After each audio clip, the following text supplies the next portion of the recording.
Character of the Happy Warrior, William Wordsworth. Who is the happy warrior? Who is he that every man in arms should wish to be? It is the generous spirit, who, when brought among the tasks of real life, hath wrought upon the plain that pleaseth his boyish thought, whose high endeavours are an inward light, and maketh the path before him always bright, who with a natural instinct to discern what knowledge can perform is diligent to learn, abides by this resolve, and stops not there, but makes his moral being his prime care, who doomed to go in company with pain, and fear and bloodshed, miserable train, turns his necessity to glorious gain, in face of these doth exercise a power, which is our human nature's highest dower, controls them, and subdues, transmutes, bereaves, of their bad influence, and their good receives. By objects which might force the soul to abate, her feeling, rendered more compassionate, is placable, because occasions rise so oft that demand such sacrifice. More skilful in self-knowledge, even more pure, as tempted more able to endure, as more exposed to suffering and distress, thence also more alive to tenderness. 'Tis he whose law is reason, who depends upon that law as on the best of friends, whence in a state where men are tempted still to evil for a guard against worse ill, and what in quality or act is best doth seldom on a right foundation rest. He labours good on good to fix, and owes to virtue every triumph that he knows, who if he rise to station of command, rise by open means, and there will stand on honourable terms, or else retire, and in himself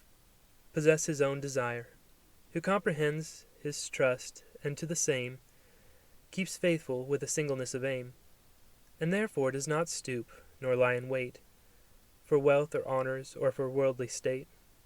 whom they must follow, on whose head must fall like showers of manna, if they come at all, whose powers shed round him on the common strife or mild concerns of ordinary life a constant influence, a peculiar grace, but who, if he be called upon to face some awful moment to which heaven has joined great issues, good or bad, for humankind, is happy as a lover, and attired with sudden brightness like a man inspired, and through the heat of conflict keeps the law in calmness made, and sees what he foresaw, or if an unexpected call succeed, come when it will, is equal to the need. He who, though thus endued as with a sense and a faculty for storm and turbulence,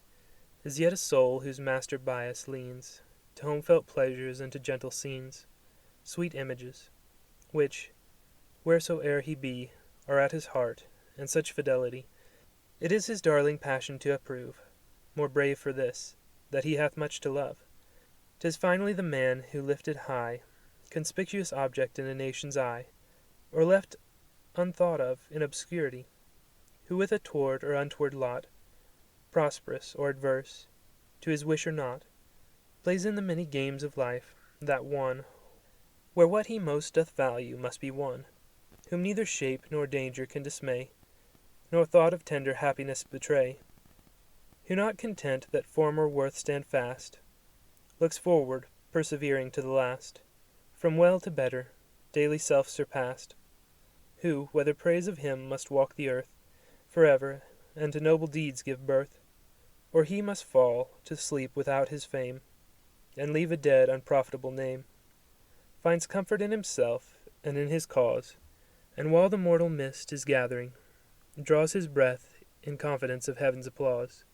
This is the happy warrior, this is he that every man in arms should wish to be.